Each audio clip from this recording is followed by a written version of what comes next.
When I woke up in the trauma unit, I expected my mother's comfort, not her cold calculation. She looked at my shattered legs like they were a smudge on her reputation. I spent 33 years believing her love was real, but it took one devastating accident to reveal the transaction underneath. I thought I had lost everything, until my grandfather walked in and made a single, silent move that would cost my mother more than she ever stole from me. The fluorescent lights of the recovery room were the first things to assault my senses. They buzzed with a sound that felt like it was originating inside my own skull. I tried to lift my hand to shield my eyes, but my arm felt heavy, as if it were encased in lead. It was not lead. It was a cast. I blinked, trying to clear the milky haze that coated my vision. A face swam into view. It was not my husband, Mark. It was my mother, Diane. She was holding her phone up. The camera lens pointed directly at my face. She smiled, but the expression did not reach her eyes. It never did. "You are awake," she said, her voice bright and pitched for an audience. "Look at my brave girl. Everyone has been praying for you. Gabriella." I tried to speak, but my throat felt like it was filled with broken glass. I swallowed hard and managed a whisper. "What happened?" She lowered the phone and typed something rapidly with her thumbs. The click-clack of her manicured nails on the screen was louder than the heart monitor beep. "You were in an accident," she said, not looking up. "A bad one. But do not worry. I have been updating everyone. The support is overwhelming. You have over 300 comments on the post I made this morning." She turned the screen toward me. I saw a photo of myself, unconscious, intubated, looking pale and broken. Below it, a caption read, "My daughter is a fighter. Please send love and light during this nightmare. Being a mother means your heart walks outside your body." I am devastated but strong for her. I felt a wave of nausea that had nothing to do with the anesthesia. "Where is Mark?" I asked. "He is talking to the billing department," she said, waving her hand dismissively. "You know how he gets about money. He is stressing everyone out. I told him to focus on the energy in the room. But he is obsessed with deductibles." A doctor walked in then, a tall man with tired eyes and a clipboard. He looked relieved to see me awake. "Mrs. Murphy?" he said to me. "Or is it Ms. Murphy?" "It is Mrs. Reynolds," I corrected him, though the name on my wristband still said Murphy. I had never changed it legally on my license, a procrastination that now felt like a curse. "Gabriella," the doctor said, ignoring the surname confusion. "We need to talk about your legs." The conversation that followed was a blur of medical jargon that sounded like a sentencing hearing. Tibial plateau fracture, shattered patella, nerve damage. The words floated in the air, disjointed and terrifying. 6 weeks, I said, latching onto a number I had heard in a movie once. "I will be walking in 6 weeks, right?" The doctor exchanged a look with my mother. My mother sighed, a loud, dramatic exhalation that sucked the air out of the room. "Gabriella," the doctor said gently, "we are looking at 6 months before you are weight-bearing, maybe a year for full mobility, and that is with aggressive physical therapy. You have a long road ahead, a year." I thought about my job as a project manager at the marketing firm. I thought about the promotion I was up for in October. I thought about the hiking trip Mark and I had planned for our 5th anniversary. "I cannot be out for a year," I said, panic rising in my chest. "I have to work. Stop being so dramatic," my mother said. She stood up and smoothed the front of her silk blouse. "You should be grateful you are alive. This is exactly what I mean about your mindset. Gabriella. You focus on the negative." She looked at the doctor. "She is very emotional. She always has been. I am in pain," I said, tears leaking from the corners of my eyes. The pain was not just in my legs. It was in my head, a thick, confusing fog that made thoughts slippery.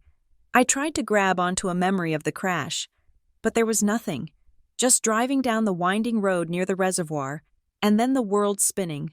"I need water," I said. My mother checked her watch.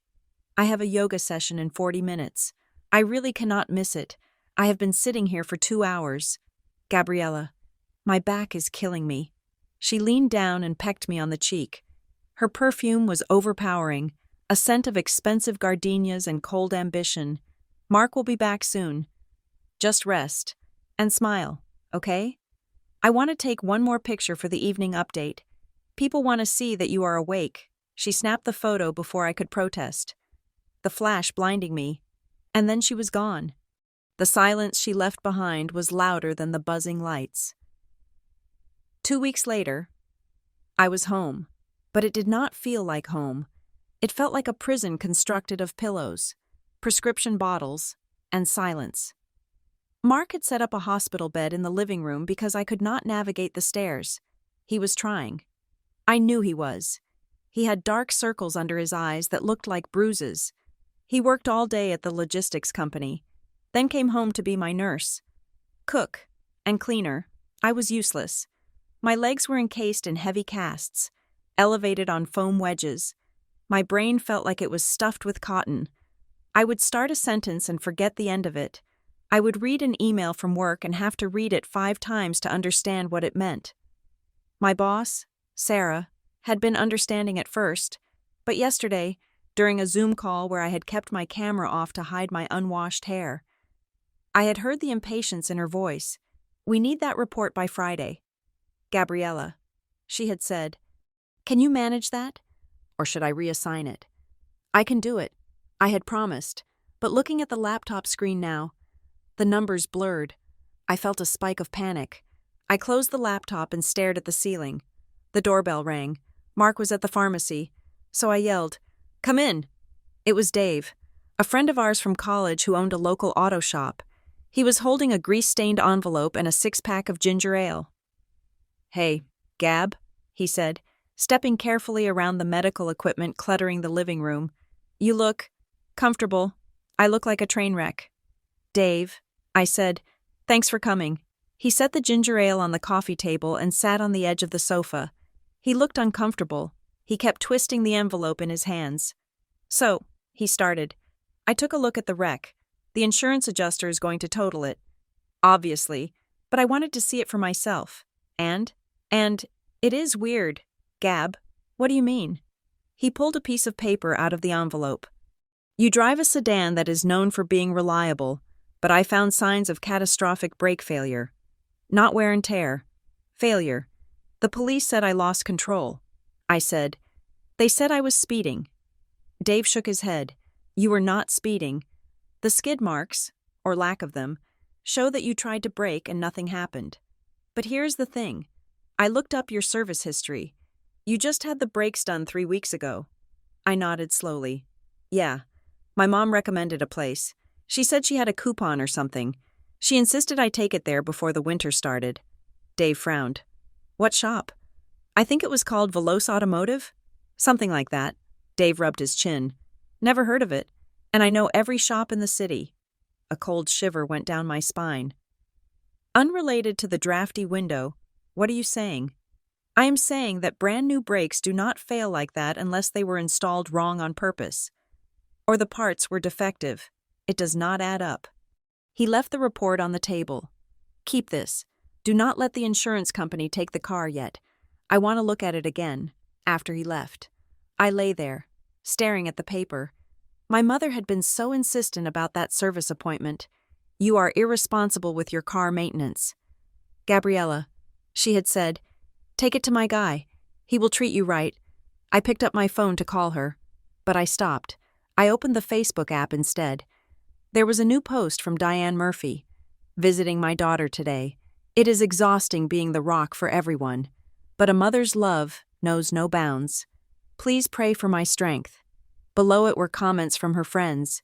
"You are a saint. Diane, she is so lucky to have you. Do not burn yourself out." I felt a surge of anger so sharp it cut through the fog in my brain. She had not visited me today. She had not visited me in 4 days. Mark came home an hour later, looking defeated. He dropped a stack of mail on the kitchen counter. The sound was heavy, a thud of paper that meant one thing: bills. "How much?" I asked. He sighed and walked over to me, kissing my forehead. He smelled like rain and exhaust fumes. "The ambulance ride was out of network," he said quietly. $2,000. The anesthesiologist was out of network. another 3,000, and the insurance is fighting the rehab facility. They say it is not medically necessary after day 10. I closed my eyes. We do not have that kind of money. Mark, I know, he said. I will pick up some overtime. We will figure it out. He walked into the kitchen to start dinner. I heard him open a beer, then another. The tension in the house was a physical thing. A tight wire stretched between us. We used to laugh. We used to talk about the future. Now, we talked about deductibles and copays. My phone buzzed. It was a text from my mother. Coming over for dinner on Saturday. Aunt Linda and Uncle Jerry are in town. They want to see you. Try to look presentable. Love you. She did not ask if I was up for company. She did not ask if we had food to serve. She just announced it. Saturday arrived with a gray, weeping sky. Mark had spent the morning cleaning the house, hiding the pile of medical bills in a drawer. He looked exhausted. My mother arrived at 6 o'clock sharp, sweeping in with a platter of lasagna that looked store-bought but transferred to a ceramic dish. Aunt Linda and Uncle Jerry followed, looking pitying and awkward. "Oh, Gabriella," Aunt Linda cooed, leaning over the hospital bed. "You poor thing. Look at this setup. It is like a little infirmary." "Hi, Aunt Linda," I said, forcing a smile. "It is good to see you." My mother was already in the kitchen, opening a bottle of wine she had brought. "Mark, get glasses," she commanded. I watched her from the living room. She was wearing a new dress, something tailored and expensive. She looked radiant. She looked like the victim who was bravely holding it together. Mark brought the wine. We ate in the living room, balancing plates on our laps because I could not move to the table. "So," Uncle Jerry said, chewing loudly, "how long until you are back to work?" "I do not know," I said. "I am trying to work from home, but the pain medication makes it hard to focus." Diane laughed. A sharp, brittle sound. "Oh, please, she is barely working. She spends all day watching TV. I told her she needs to get off those pills. They are making her lazy." I felt the blood rush to my face. "I am not lazy. Mom, I am in recovery.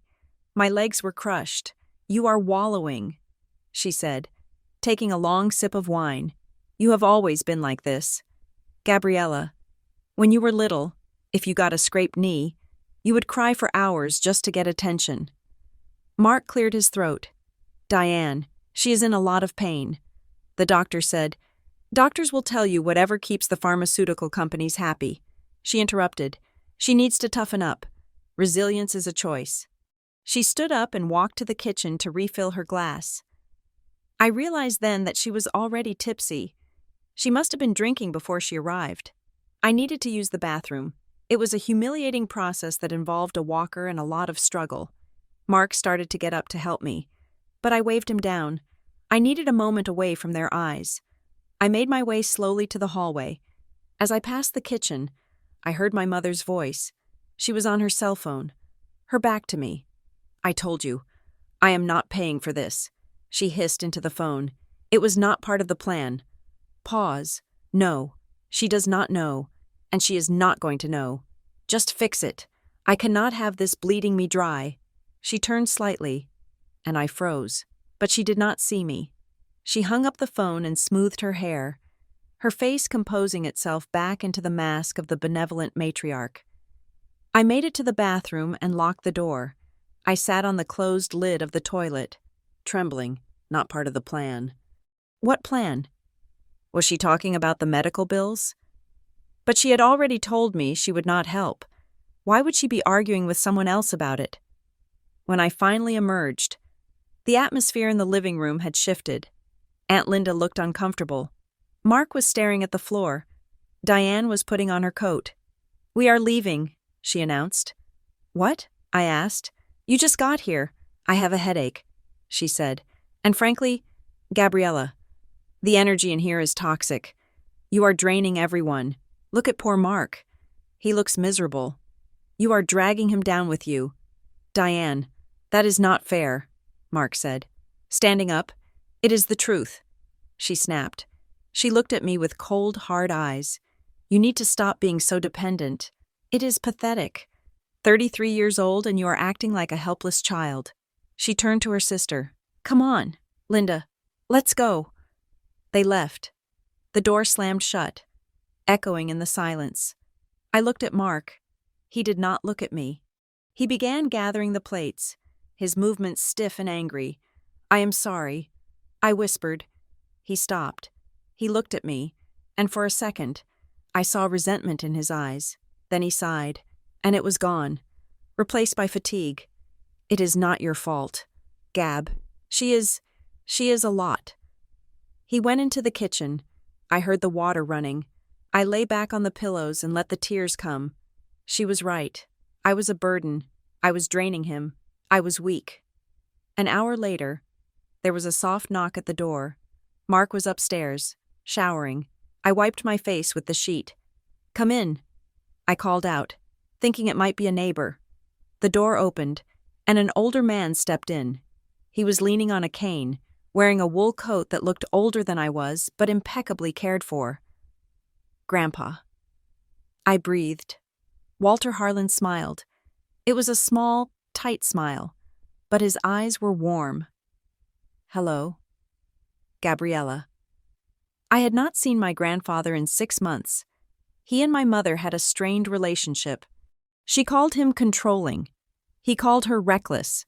He lived on the other side of town in the old family house, a place that always smelled of cedar and old paper. He closed the door quietly and walked over to my bed.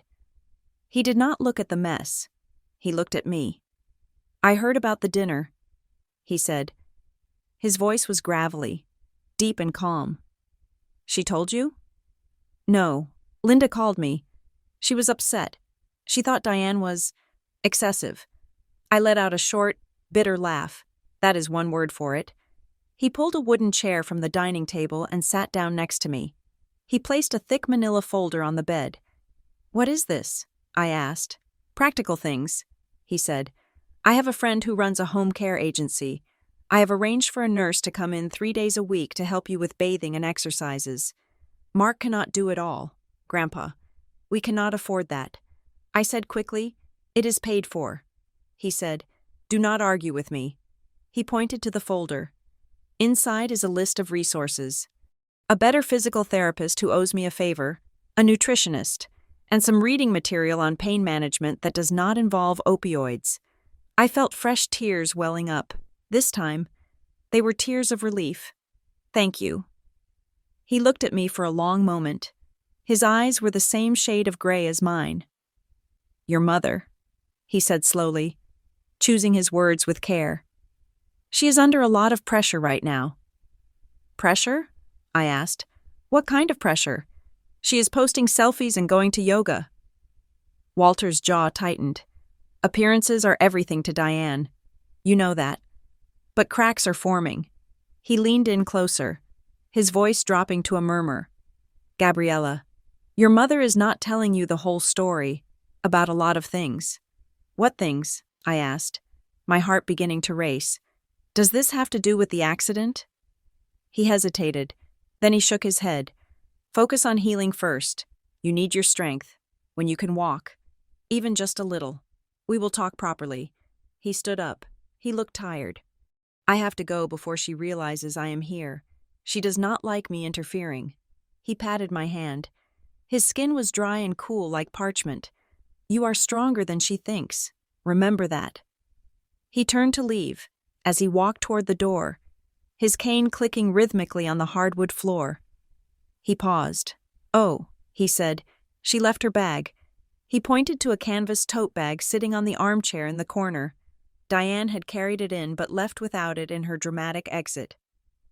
I will take it to her, he said. No, I said, leave it. Mark can drop it off tomorrow.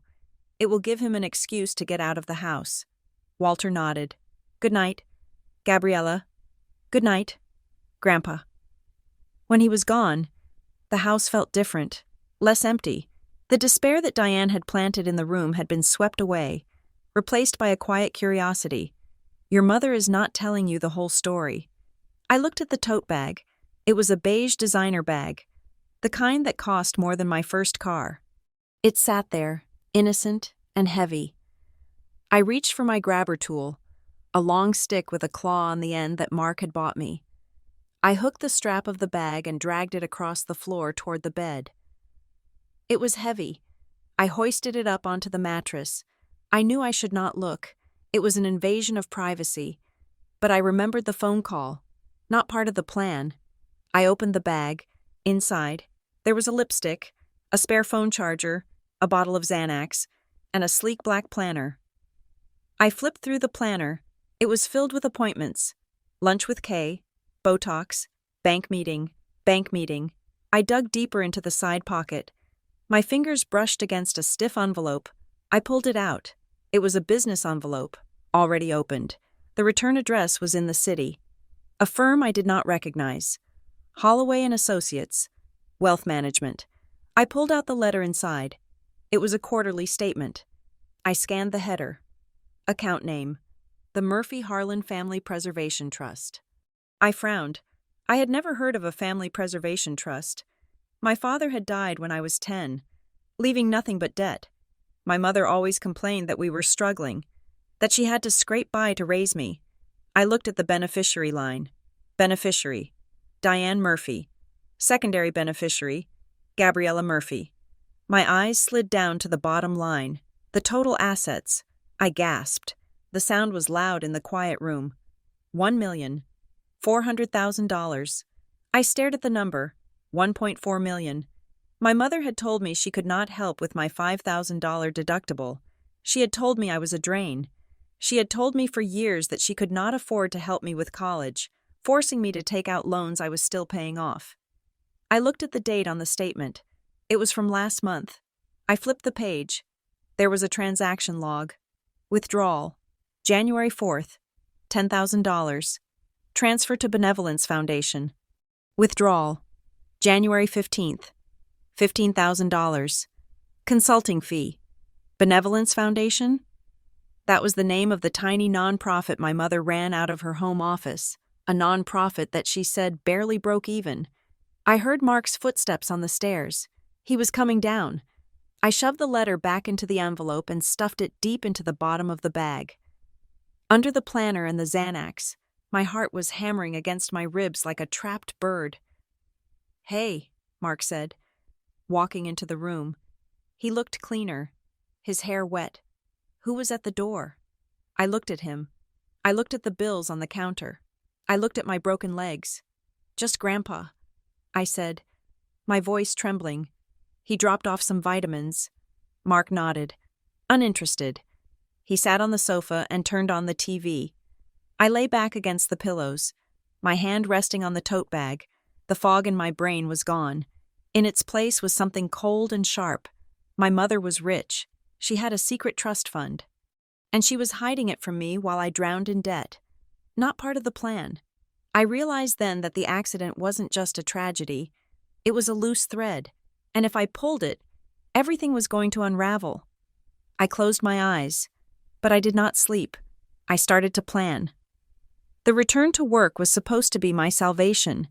It was the raft I would cling to in the turbulent ocean of my recovery, a proof of concept that Gabriella Murphy was still capable, still valuable, still me. I had negotiated a modified schedule with Sarah, my boss, remote work, camera off when necessary, and flexible hours to accommodate the physical therapy sessions that left me gasping for air and soaked in sweat. On Monday morning, I set up my workspace on a tray table over the hospital bed in the living room. I put on a blazer over my pajamas, brushed my hair, and applied concealer to the dark circles under my eyes. I felt a flicker of the old ambition. I could do this. I opened the spreadsheet for the Q3 marketing rollout. The numbers swam. I blinked, trying to force them into focus, but the screen seemed to vibrate. The pain medication, a necessary evil to keep the throbbing in my shattered legs at a manageable scream, had wrapped my brain in a thick, woolly blanket. I squinted at the budget column. Was that a 6 or an 8? The team meeting began at 10 in the morning. I logged in, keeping my camera on to show I was present, engaged. "Hello, everyone," Sarah said, her voice crisp and professional. "Welcome back. Gabriella, we have missed you. Thanks. Sarah, I said, it is good to be back. We are reviewing the client retention data for the logistics account. Sarah continued, Gabriella, since you led this project before the accident, can you walk us through the churn rate anomalies in Region 4? I froze. Region 4. I knew Region 4. I had built the strategy for Region 4. I opened my mouth to speak, but the information was gone. It was like reaching for a book on a shelf and finding only empty space. Gabriella? Sarah prompted. I am pulling up the file, I stammered, my hands shaking on the trackpad. I clicked on a folder. Wrong folder. I clicked on another. Take your time, Sarah said. But the pause was heavy. I finally found the document and started to read. The churn rate in the Northeast sector increased by 12% due to the supply chain disruption in... I looked at the date. I looked at the notes. In February, I said, Gabriella. Sarah interrupted gently. The supply chain disruption was in August. We resolved that in September, this data is from last week. Heat flooded my face. I looked closer. I was reading the wrong year. I had opened the archive from 2 years ago, not the current report. I am so sorry. I said, my voice cracking. I opened the wrong file. Give me a second. I scrambled to close the window, but my cursor lagged. I accidentally minimized the entire Zoom meeting. Panic surged in my chest, hot and suffocating. I could hear their voices, but I could not see them. Gabriella? Sarah's voice was sharper now. I am here, I cried out, struggling with the windows. My computer froze. I sat there, staring at the spinning wheel of death. While the silence from the speakers stretched into eternity, then the meeting disconnected. I sat in the silence of my living room. The humiliation washing over me like cold water. I had failed. In 5 minutes, I had undone 5 years of reputation building. I was no longer the sharp, reliable project manager. I was the invalid. I was the liability. I closed the laptop and pushed the tray table away so hard it tipped over, sending my water glass crashing to the floor. The sound of shattering glass broke me. I sobbed, ugly, heaving sobs that hurt my ribs. Mark was at work. I was alone. I could not even clean up the glass because I could not reach the floor. I reached for my phone. I needed my mother. I know that sounds pathetic after everything, after the dinner, after the trust fund discovery, but the child in me still believed that if I was truly broken, she would come. She had to come. I called her. It went to voicemail. Mom, I said, my voice thick with tears. I messed up at work. I feel like I'm losing my mind. Please call me. I waited an hour. No response. I called again. Voicemail. Mom, please. I am scared. The pain is bad today and I just need to hear your voice. 3 hours later. My phone pinged. It was not a call. It was a text message. I opened it. My hands trembling.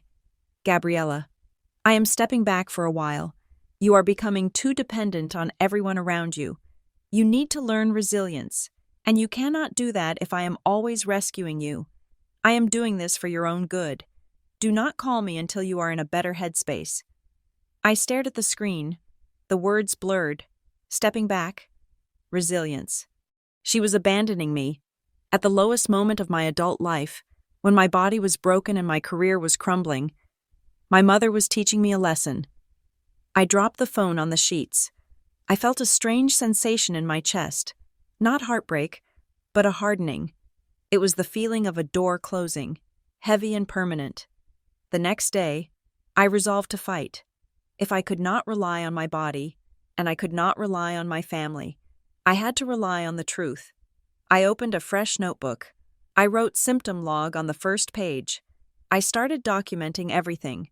The pain levels, the medication times, the brain fog episodes, the interactions with work. Then the phone rang. It was an unknown number. I almost let it go to voicemail, fearing it was a debt collector. But I answered, "Hello? Is this Gabriella Murphy?" A woman's voice asked. "Yes, this is Linda from the billing department at North City Radiology. I am calling to confirm the update to your guarantor information." I frowned. "What update?" We received a call yesterday to change the billing address and the primary guarantor on your account. We just need to verify the new contact details before we process the outstanding invoice for $4,000. I sat up straighter, ignoring the twinge in my hip. I did not authorize any changes. Who called you? The woman paused. I have a note here that says a Diane Murphy called. She provided a new address for all future correspondence and listed herself as the removed party, transferring full financial responsibility to a new entity. A new entity? I asked. What entity? The Benevolence Foundation. The woman read. My blood ran cold. The Benevolence Foundation. My mother's tiny, personal nonprofit, the same name I had seen on the trust fund statement. Wait, I said, my mind racing. She transferred the bill to a nonprofit? She attempted to make them the guarantor. Yes. Is that incorrect? Yes, I said, my voice shaking. That is incorrect. Do not change anything. Please send all bills directly to me at my home address. Do not send anything to the Benevolence Foundation. Okay. Ms. Murphy, I will put a lock on the file. I hung up, my hand gripping the phone so tight my knuckles were white. Why would she do that? Why would she try to route my medical bills through her nonprofit? Was she trying to pay them? No. She had said she would not pay, unless she was using my bills to launder money out of the trust. If she paid the bill from the trust to the foundation, and then from the foundation to the hospital, it would look like a charitable expense. She was not just abandoning me, she was using me as a financial vehicle. The doorbell rang. I jumped. Mark was not due home for another 2 hours. Who is it? I called out. It is Walter, a deep voice replied. I let out a breath I did not know I was holding. The door was unlocked. Mark had left it that way so the nurse could get in later. Come in, Grandpa. Walter Harlan walked in. He looked different today. He was wearing a suit, charcoal gray and perfectly pressed, as if he were going to a board meeting. He carried a leather briefcase instead of the tote bag. He looked at the shattered glass on the floor, which I still had not cleaned up. He did not ask. He simply walked over to the kitchen, found the broom and dustpan, and swept it up. He emptied the glass into the trash and washed his hands. Then he pulled a chair up to my bed. How are you holding up? He asked. I am drowning. Grandpa? I said honestly, I messed up at work. Mom has blocked me, and the hospital just called about some weird billing change she tried to make. Walter's eyes narrowed. What kind of change? She tried to make the Benevolence Foundation the guarantor. Walter made a sound in his throat, a low rumble of disgust. Sloppy, he muttered. She is getting sloppy. He opened his briefcase. He pulled out a stack of documents. Gabriella, he said, I want to help you with the paperwork, the insurance denials, the disability filing, the medical bills. I want to take this off your plate. I shook my head immediately. I felt the familiar rise of pride, the fear that I was just a leech draining everyone around me. I can do it. I said, I have a system. I started a notebook. He looked at my notebook. Then he looked at me. You are fighting a war on 2 fronts. He said, you are fighting your body, and you are fighting the bureaucracy. You cannot win both alone. I do not want to be a burden. I whispered, Mom says I am draining everyone. Walter leaned forward. He placed his hand over mine. His hand was large and warm. Your mother is wrong, he said firmly, and I am not doing this because you are helpless. I am doing this because I am your grandfather. He squeezed my hand. Let me do grandfather things. You do healing things. The simple kindness of the phrase broke through my defenses. I nodded, tears spilling onto my cheeks. Okay. Good, he said. He turned to the door. Come in. Elias, a man I had not noticed standing in the hallway, stepped into the room. He was younger than Walter, maybe 50, with sharp spectacles and a kind face. He wore a tweed jacket that smelled of pipe tobacco. Gabriella. This is Elias Thorne. Walter said, he is the best disability attorney in the state. I stiffened. Attorney? I am not suing anyone. It was an accident. Elias smiled gently. We are not suing anyone. Mrs. Reynolds, at least, not yet. My job right now is to build a fortress around you. He sat on the sofa. The insurance companies are designed to wear you down until you give up. The hospital billing departments make mistakes that cost thousands. I am here to create a paper trail. I am here to request full records of every transaction, every diagnosis, every denial.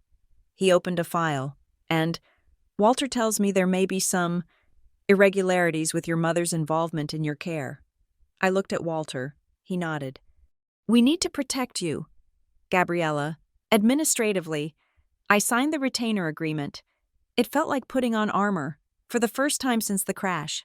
I felt like I had a team. 2 weeks passed. The fog began to lift. Just a little. With Elias handling the insurance fights, I could focus on physical therapy. I learned to transfer from the bed to the wheelchair without screaming. I managed to sit through a full team meeting without making a mistake, but the silence from my mother continued, and then the noise began. It started with a text from my cousin, Sarah, who lived in Ohio. Hey, Gabriella. Just checking in. I heard you're having a tough time with the meds. Just wanted to say I love you and there is no shame in asking for help with detox. I stared at the message. Detox? I typed back.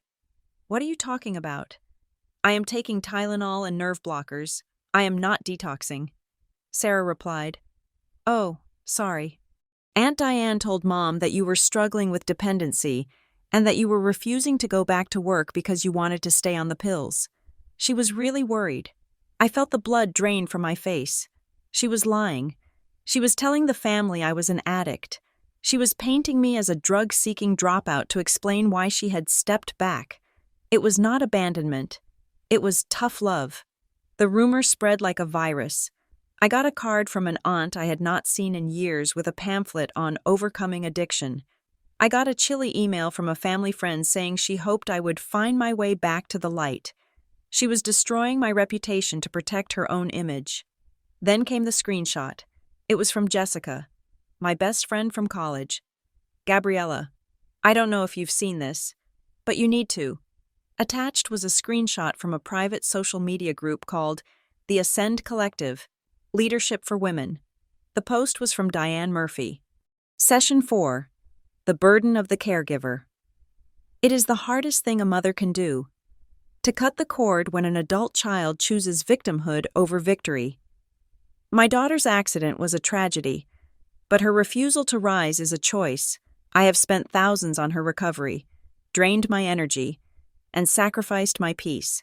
But I realized that by enabling her pain narrative, I was preventing her growth. Sometimes, love looks like walking away. Resilience. Tough. Love Ascend Leader. The post had 400 likes. I read the comments. So brave. Diane, you are an inspiration. Boundaries are so important with toxic family members. Toxic. She was calling me toxic. I was lying in a hospital bed with metal rods in my legs, working a full-time job remotely to pay bills she refused to help with.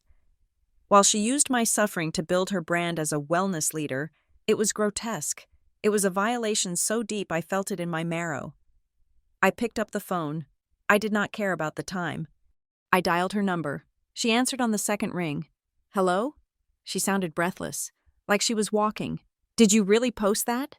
I asked. My voice was low, shaking with rage. Gabriella, she said, her tone shifting to a bored impatience.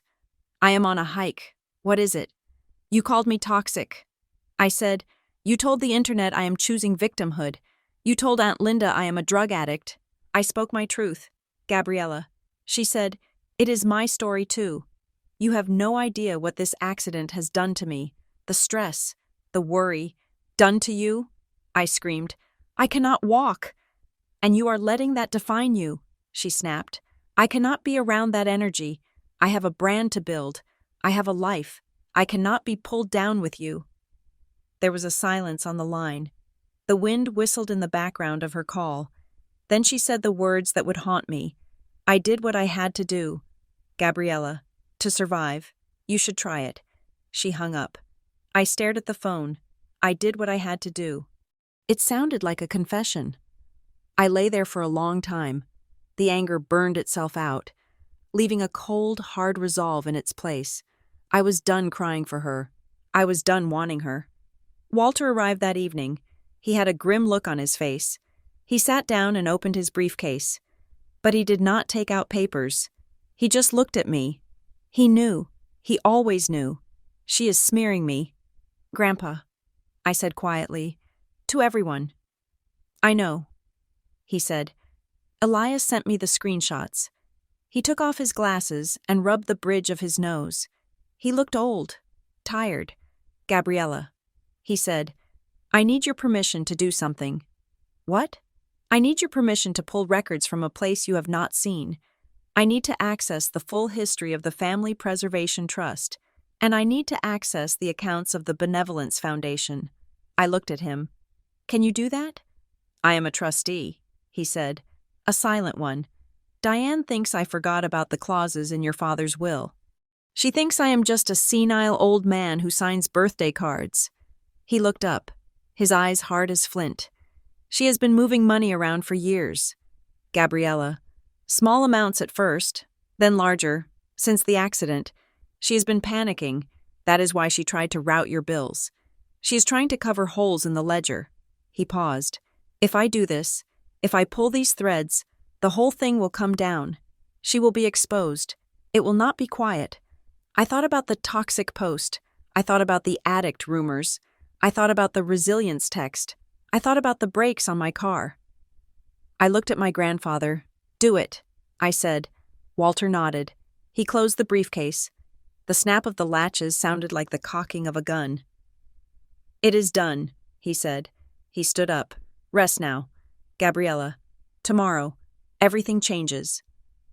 The silence that followed Walter's departure was not empty. It was heavy, charged with the static of an approaching storm. For 2 days, nothing happened. I lay in my hospital bed in the living room, working through my physical therapy exercises with a grim determination. Leg lift, hold, release, leg lift, hold, release. The pain was a dull roar, but it was preferable to the noise in my head. Walter had been vague about the specifics of his move, only promising that it would stop the bleeding. He had called me on Tuesday morning, his voice calm and steady. It is done. Gabriella, he had said, I have executed the freeze. No money moves out of the trust without my physical signature now. And I have authorized the audit. The forensic accountants started at 9 this morning. What happens now? I had asked. Now, he said. We wait for the reaction. The reaction arrived at 2 p.m. on Wednesday. I was in the middle of a Zoom call with my team. Camera off, muting myself to cough. When I heard tires screech in the driveway, it was not the polite crunch of a visitor. It was the aggressive skid of someone in a panic. I peered through the blinds. It was my mother's white luxury SUV. She had parked half on the grass. I messaged Sarah. Emergency. Have to drop. I closed the laptop just as the front door flew open. Gabriella. Diane Murphy swept into the room like a gust of wind. She was wearing oversized sunglasses and a trench coat that looked like she had thrown it on over pajamas. She was carrying a bouquet of flowers, expensive lilies that smelled suffocatingly sweet, and a bag from my favorite bakery. Oh, my poor baby, she cried, rushing to the bed. She threw the flowers on the coffee table, narrowly missing my water glass, and leaned down to hug me. Her embrace was tight, frantic. She smelled of nervous sweat and that cloying gardenia perfume. Mom, I said, stiffening. I could not hug her back. My arms felt like wood. I was just so worried about you, she said, pulling back and looking at me with wide, wet eyes. I have been sick with worry. Gabriella. I know I said I needed space, but a mother's heart. I just could not stay away. I stared at her. 3 days ago, she had called me toxic. She had told the internet I was a cautionary tale. She had told me she did not want to be pulled down with me. You blocked my number, I said flatly. She waved her hand. A flutter of manicured nails. Oh, that was just a glitch. You know how technology is. I was trying to do a digital detox, and I think I pressed the wrong button. But none of that matters. I am here now. She sat on the edge of the bed, uncomfortably close to my injured leg. She began unpacking the bakery bag. "Look, I brought those almond croissants you love, and the lemon tart. We need to fatten you up. You look so pale." Her hands were shaking. I watched as she fumbled with the cardboard box. She was vibrating with anxiety. This was not maternal concern. This was terror. "Why are you really here?" "Mom?" I asked. She laughed, a high-pitched, brittle sound. "Can I not visit my daughter?" She glanced around the room, her eyes darting to the stack of mail on the counter, then to the hallway where I kept my file cabinet. "Actually," she said, her voice dropping to a conspiratorial whisper, "since I am here, have you heard from Grandpa?" "Walter?" I asked. "Yes, he visits." Diane's smile faltered. "He is getting so confused lately, isn't he? Senile, really. I think he's forgetting things, making mistakes with his accounts." She leaned in closer. "Did he say anything to you about the family trust? Or the bank? Because I got a very strange notification today. A clerical error, I am sure, but it froze my access to the operating account. I need to get it sorted out so I can pay for your therapy." "Gabriella." There it was. The hook. "You are not paying for my therapy." I said, "You told me you would not pay for it." "Well, I was going to," she insisted. "I was moving money around to make it happen. That is why I need that account unlocked. If Walter has done something, confused, we need to fix it. For you." I looked at her. Really looked at her. For the first time in years. I saw the lines of tension around her mouth, the desperate widening of her eyes. She was not a strong woman holding a family together. She was a grifter who had just heard the sirens. "Grandpa isn't confused," I said slowly. "He froze the account." "Mom." He ordered an audit. The color drained from her face so fast it looked like a physical blow. Her mouth opened, then closed. What?" "He ordered an audit," I repeated, "to see where the money has been going." Diane stood up. The croissants slid off the bed and landed on the floor. She did not notice. "That bastard," she hissed. The venom in her voice was shocking. "That ungrateful, controlling old bastard." She spun around, pacing the small living room. "He cannot do that. I have power of attorney. I am the primary beneficiary. He is the trustee." I said, "He told me." She stopped pacing. She looked at me, and the mask fell away completely. There was no love in her eyes now, only calculation and rage. "You knew," she accused. "You knew he was going to do this." I said nothing. "You stupid girl." She spat. "Do you have any idea what you have done? That money is for us, for the family. If he freezes it, everything stops. The house, the cars, your medical bills. My medical bills are my problem, apparently." I said, "You made that very clear." She glared at me, her chest heaving. "You think he is saving you?" she asked, her voice trembling. "He is going to ruin us. He is going to expose things that should stay buried." "What things?" I asked. She did not answer. She grabbed her purse. "I have to go," she said. "I have to fix this." She marched to the door. Before she left, she turned back. "Do not think for a second that this makes you the winner. Gabriella, you are just the collateral damage." She slammed the door. I stared at the crushed croissant on the floor, cream filling oozing out onto the hardwood. I felt sick, but I also felt something else. Validation. The next evening, Walter returned. He brought Elias, the attorney, and a thick binder of documents. They sat at my dining table. While I wheeled myself over in the chair I had finally learned to maneuver, Mark was there too, standing in the kitchen doorway, arms crossed. He looked wary. He did not like confrontation, and he liked legal trouble even less. "We have the preliminary findings," Walter said without preamble. He opened the binder. He did not look triumphant. He looked heartbroken. "Diane has been siphoning money from the trust for 7 years. He said, "It started small, 5,000 here, 10,000 there. She labeled them as administrative expenses or property maintenance." He slid a spreadsheet toward me. "But 3 years ago, the volume increased. She created a shell company, The Benevolence Foundation. I nodded. I saw that name on the bill. It is a registered 501c3, Elias explained, adjusting his glasses. But it has no programs, no staff, no charitable output. It exists solely to receive grants from the trust. Diane sits on the board. She approves the grants to the foundation, and then the foundation pays her a salary as executive director. How much, I asked? In the last 3 years? Elias looked at the paper. $400,000, I gasped. Mark shifted in the doorway, a low whistle escaping his lips. And that is not all, Walter continued. He turned the page. She took out a private loan last year, $200,000. She used the trust's future assets, specifically, the portion designated for your inheritance, as collateral. My inheritance? I asked.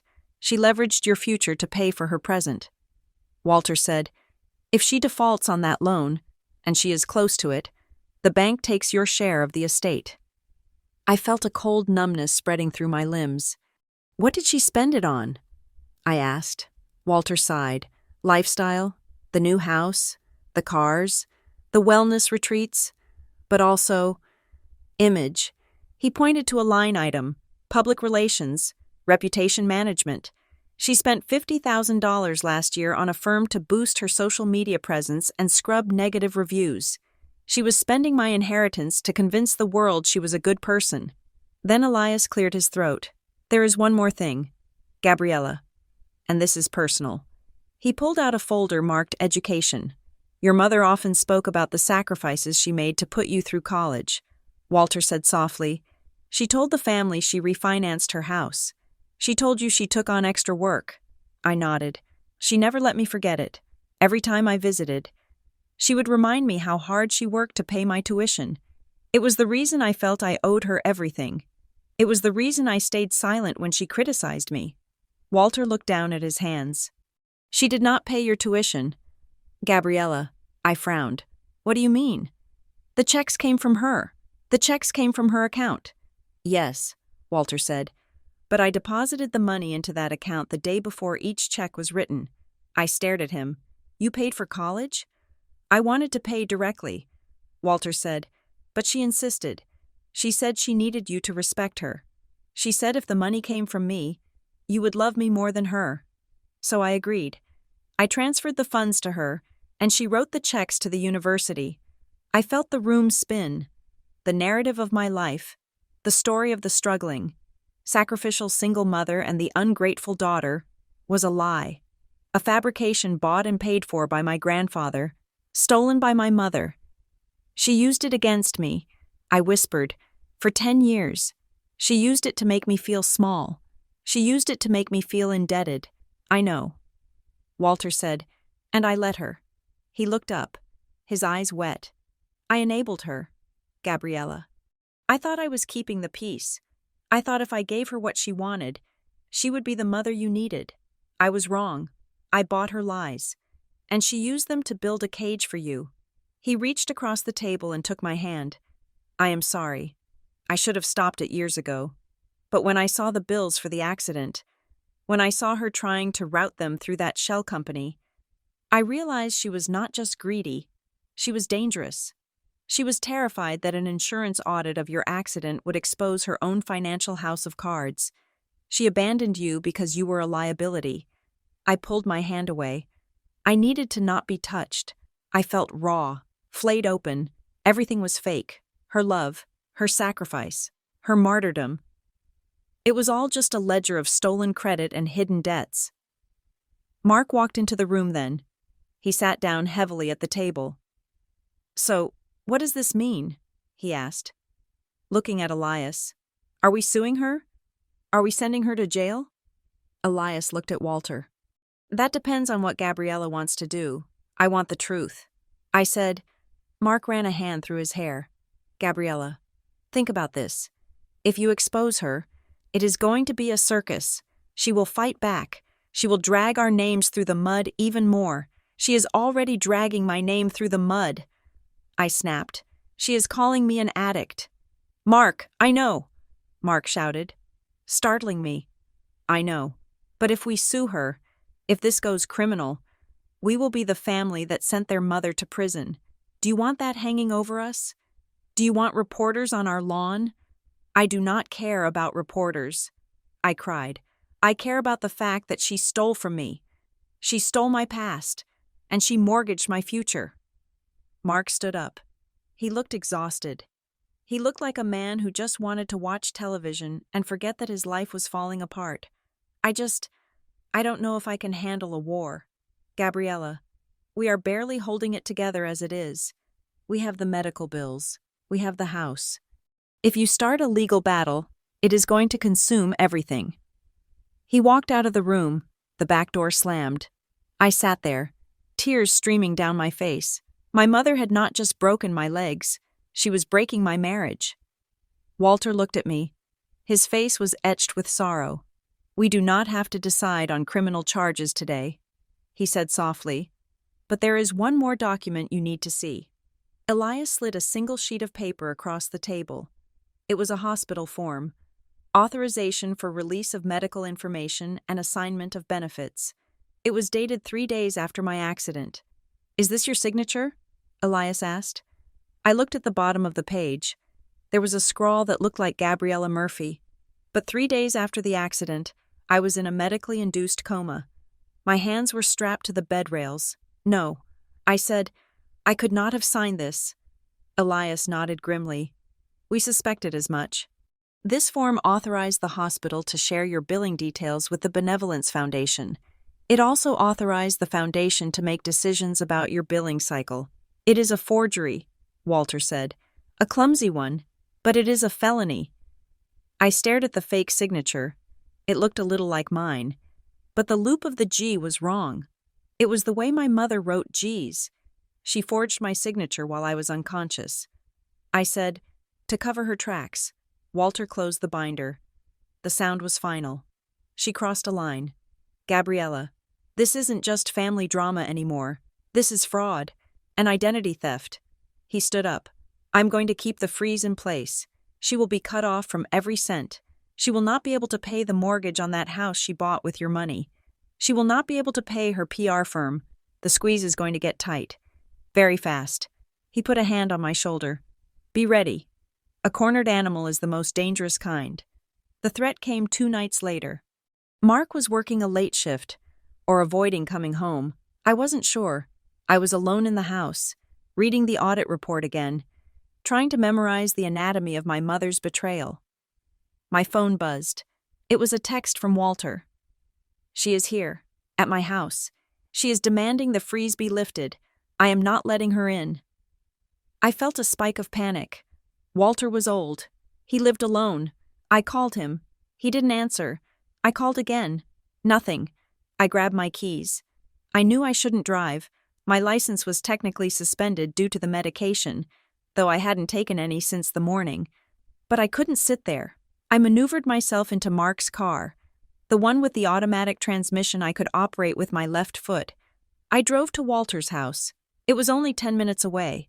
When I pulled up, I saw my mother's SUV parked haphazardly in the driveway, blocking Walter's garage. The front door of the house was open. I panicked. I grabbed my cane and struggled out of the car. I hobbled up the walkway, the pain in my legs screaming with every step. I heard shouting from inside. You owe me this. Diane's voice, shrill and hysterical. I am your daughter. I did not raise a thief. Walter's voice, booming, angry. I reached the porch. I stopped just outside the open door. Leaning against the brick wall, gasping for breath, I could see them through the screen door. They were in the hallway. Walter was standing by the stairs, gripping his cane. Diane was pacing, her hair wild, her face flushed. You think you are so high and mighty? She screamed. Freezing my accounts? Auditing me?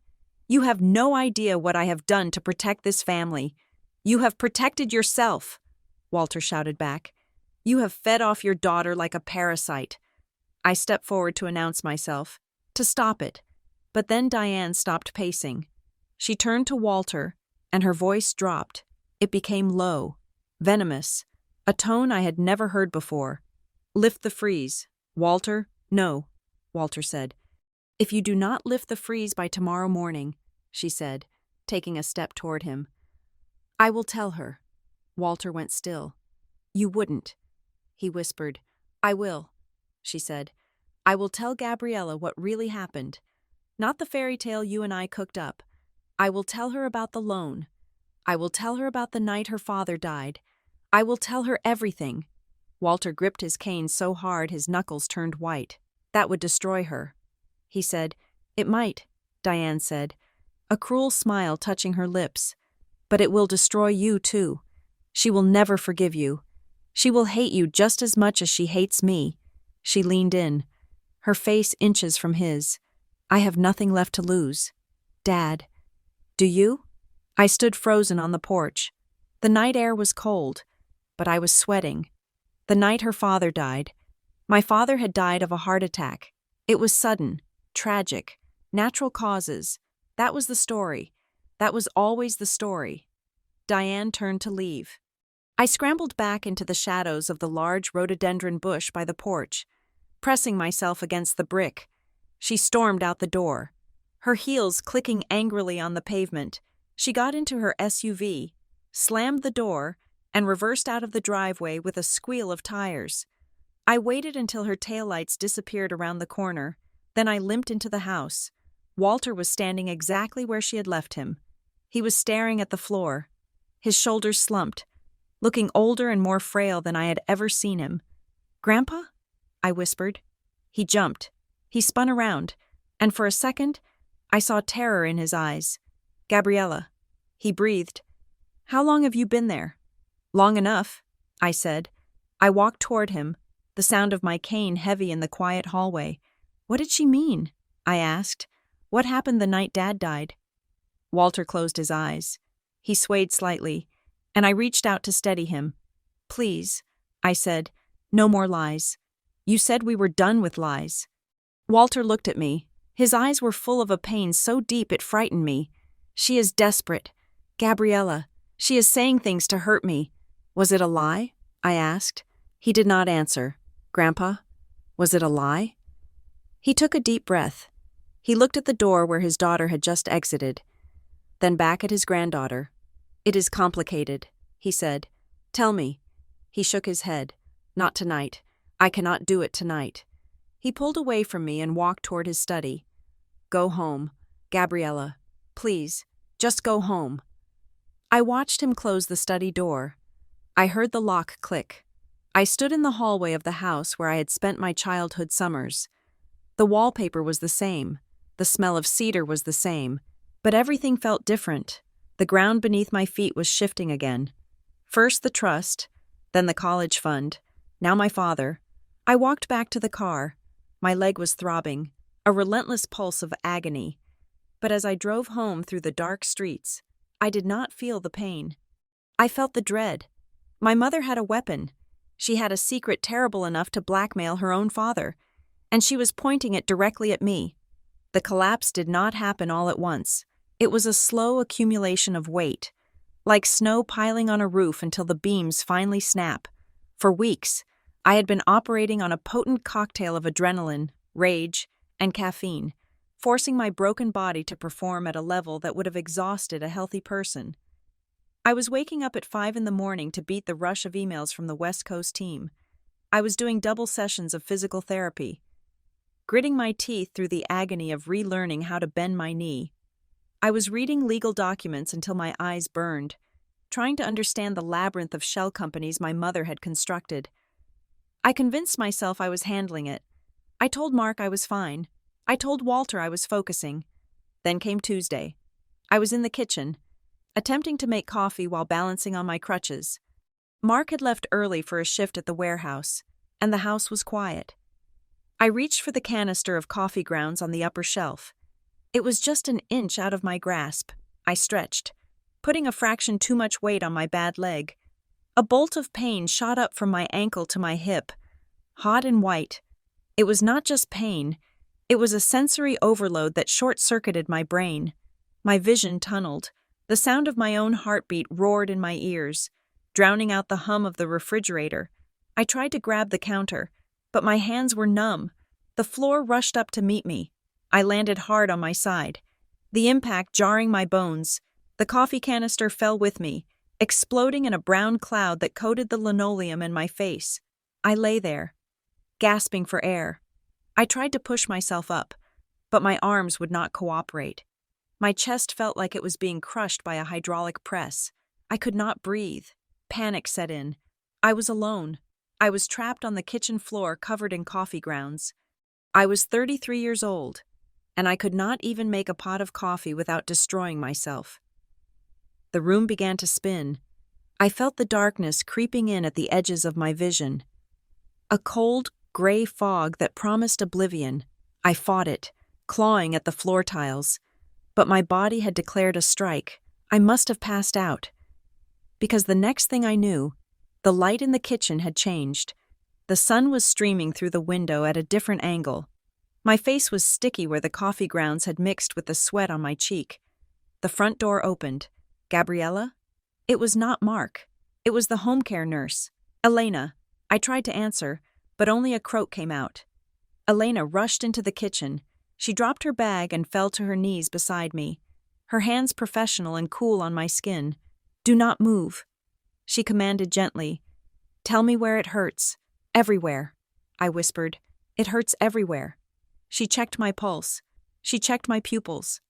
Then she helped me sit up, her strength surprising for a woman so slight. She cleaned my face with a damp cloth and helped me into my wheelchair. "Your blood pressure's through the roof." "Gabriella," she said, her voice stern, "this is not just physical pain. This is exhaustion. Your body is screaming at you to stop." "I cannot stop," I said, tears cutting tracks through the coffee dust on my face. "If I stop, everything falls apart." "If you do not stop," Elena said, "you will end up back in the hospital, and then everything really will fall apart." She wheeled me into the living room and made me drink a glass of water. "You are done for the day," she said. "No work, no emails, no legal documents. You are going to sleep." I wanted to argue, but the fight had drained out of me. I let her help me into bed. I slept for 14 hours. When I woke up the next morning, the world felt sharper. But I felt fragile. The illusion of my invincibility was gone. I accepted that I could not push through this. I needed a buffer. Walter arrived at noon. He did not bring documents this time. He brought soup from a deli he liked. And he brought an envelope. "Elena called me," he said, setting the soup on the table. "She said you had a bad day." "I had a bad day," I admitted. "I tried to do too much." He sat down and looked at me. His gaze was not critical, just assessing. "You are worried about the money," he stated. "You are trying to work because you are terrified the bills are going to swallow you whole." I nodded. "Mark is picking up extra shifts. But the mortgage, the therapy copays, and now the lawyer fees, even with you helping. I feel like we are bleeding out." Walter slid the envelope across the table. "Open it." I opened it. Inside was a personal check. It was written from Walter's private account. Not the trust. Not the family estate. It was signed with his shaky, elegant hand. The amount made my breath hitch. $20,000. "Grandpa," I said, "I cannot take this. This is not trust money," he said firmly. "This is my money. It is clean. No strings. No conditions." He leaned forward, his hands clasped on the head of his cane. "I want you to use this to pay the mortgage for the next 6 months. I want you to pay off the credit card bills that have piled up since the accident. I want you to take a leave of absence from work if you need to, but—" "No buts," he interrupted. "You are fighting a war. Gabriella, you cannot fight if you are starving. Consider this your supply line." I looked at the check. It represented freedom. It represented a pause button on the panic that woke me up at 3 a.m. "Thank you," I whispered. "Do not thank me," he said gruffly. "Just get better. And get ready, because Elias has found something else." 2 days later, a car pulled up to the house. It was not Elias. It was a woman I did not recognize. She was sharp-featured, wearing a dark blazer and carrying a thick portfolio. "Mrs. Reynolds?" she asked when I opened the door. "I am Sarah Jenkins. I am a forensic records specialist working with Mr. Thorne. Please, come in. She set up her laptop on my dining table. She did not waste time with pleasantries. We have been digging into the service history of your vehicle, she said. Specifically, the work performed at Veloce Automotive 3 weeks before your crash. I felt a knot of anxiety tighten in my stomach. The mechanic, Dave, had already told me the brakes were suspicious, but this felt more official, more damning. We traced the ownership of Veloce Automotive. Sarah said, "It is not a standalone shop. It is part of a holding company called Apex Ventures." "Okay," I said. "And who owns Apex Ventures?" Sarah turned her laptop screen toward me. "The principal owner is a man named Gregory Sola," she said. "The name meant nothing to me. I have never heard of him. You might not know him," Sarah said, "but your mother does." She clicked a key, and a photo appeared on the screen. It was a picture from a charity gala 5 years ago.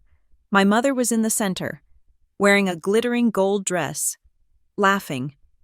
Her arm was linked with a tall, balding man in a tuxedo. "That is Gregory Sola," Sarah said. "He is a real estate developer.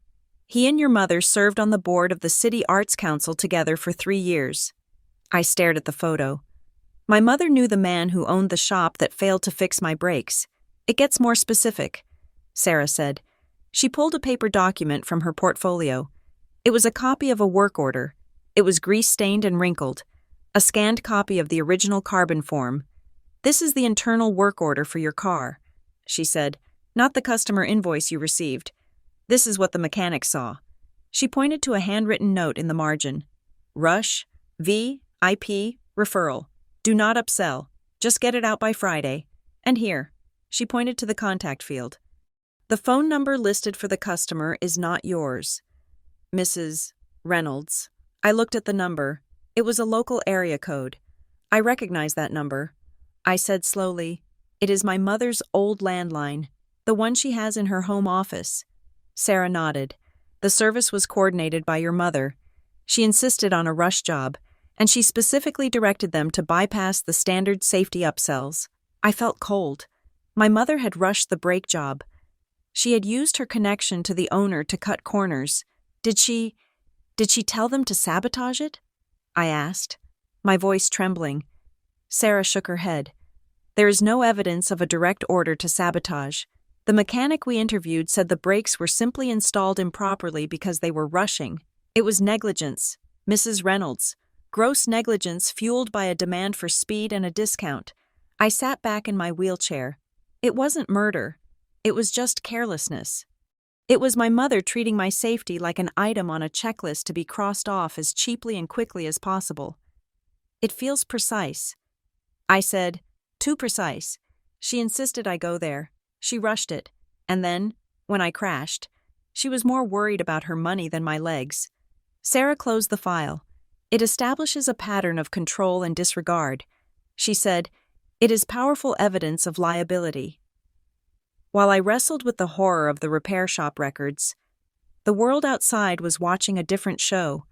My phone pinged with a notification, then another, then 5 more. I opened my social media app. My mother had tagged me in a post. It was a photo of her and me from my wedding day. We were both smiling. I looked happy. She looked triumphant. The caption read, "Forgiveness is a journey, not a destination." My heart aches for the distance between a mother and her child during a crisis. But I am holding space for healing. A caregiver's burden is heavy, but love is heavier. I am ready when you are, my darling. The door is always open. Unconditional. Love family. First healing journey. It was a masterpiece of manipulation. It framed her as the patient, loving saint and me as the difficult, estranged child. The messages from mutual acquaintances began to pour in. "Gabriella, your mom is so heartbroken. Please call her. Life is too short to hold grudges. Honey, she loves you so much. I know you are in pain, but do not shut out the people who care about you."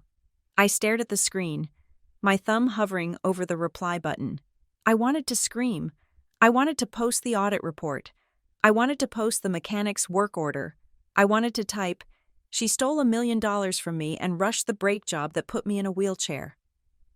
But I stopped. I remembered Walter's face. A cornered animal is the most dangerous kind. If I engaged in a public mudslinging contest, I would lose. She was better at this than I was. She had the audience. She had the charm. I took a deep breath. I chose a different weapon. Silence. I drafted a single, standard response. I copied and pasted it to every person who messaged me. Thank you for your concern. I am currently focusing all my energy on my physical recovery and following the advice of my medical team. I appreciate you respecting my privacy during this difficult time.